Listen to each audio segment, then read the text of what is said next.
அனைவருக்கும் வணக்கம். அடுத்து என்ன பார்க்குறோம்னா எல்சிஎம் அண்ட் ஹச்சிசிஎஃப், அது மீபேவா மீச்சியமா. இங்கே என்ன கொடுத்துருக்காங்கன்னா 3 மற்றும் 9 ஆகிய எண்களில் மீச்சியமா 9 அவற்றின் மீபேவா காண்கன்னு கொடுத்துருக்காங்க. 2 எண் கொடுத்துட்டாங்க, மீச்சியமா கொடுத்துருக்காங்க. மீபேவா என்ன அப்படின்னு சொல்லி கேட்குறாங்க.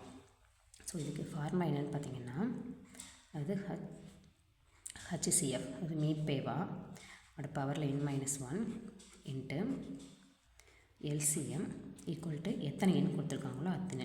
இப்போ நமக்கு 2 எண் தான் கொடுத்துருக்காங்க, 3, 9. அதனால் XY மட்டும் இப்போ நான் வச்சுக்கிறேன். ஸோ எண் வந்து என்னென்னு பார்த்தீங்கன்னா, இந்த இடத்துல வந்து 1, 2 நம்பர் கொடுத்துருக்காங்க. ஸோ 2 - 1 1 தான். ஸோ இது என்ன ஆயிடுதுன்னா HCF into LCM equal to XY.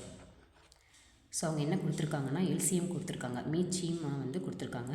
நம்மகிட்ட HCF தான் கேட்குறாங்க. ஸோ HCF இன்ட்டு மீச்சியமா 9 கொடுத்துருக்குறாங்க. 2 நம்பர் என்னென்னு பார்த்தீங்கன்னா 3 × 9. ஸோ நமக்கு தேவை HCF தான் தேவை. ஸோ HCF அப்படியே வச்சுட்டு, அதாவது ஈக்குவல்ட்டுக்கு இந்த பக்கம் கொண்டு வந்துடுங்க. 3 × 9 இந்த பக்கம் இருக்க பெருக்கல் இருக்கிறது வந்து ஈக்குவல்ட்டுக்கு அந்த பக்கம் வரும்போது வகுத்தலில் வந்துடும். ஸோ கீழே போட்டுடலாம். அடித்து போட்டோம்னா 3. ஸோ நம்மளோட மீபேவா அதாவது HCF என்னென்னா 3. ஸோ இதுதான் நம்மளோட ஆன்சர். ஸோ நெக்ஸ்ட்டு கொஸ்டின் பார்த்தீங்கன்னா, இரு எண்களின் பெருக்குத்தொகை 1600, அவைகளின் மீபேவா 5 எனில் மீச்சியமா காண்க அப்படின்னு சொல்லி கொடுத்துருக்காங்க. அதாவது இரு எண்களின் பெருக்குத்தொகை அவங்களே கொடுத்துட்டாங்க. அதாவது XY அப்படிங்கிற நம்பரோட பெருக்குத்தொகை நம்ம பெருக்குவோம், இதை வந்து அவங்களே கொடுத்துட்டாங்க 1600ன்னு. மீபேவா மட்டும் கொடுத்துட்டு மீச்சியமா வந்து கேட்டிருக்காங்க. ஸோ மீச்சியமாவை அப்படி இங்கே வச்சுக்கோங்க. என்ன கொடுத்துருக்காங்கன்னா மீபேவா கொடுத்துருக்காங்க.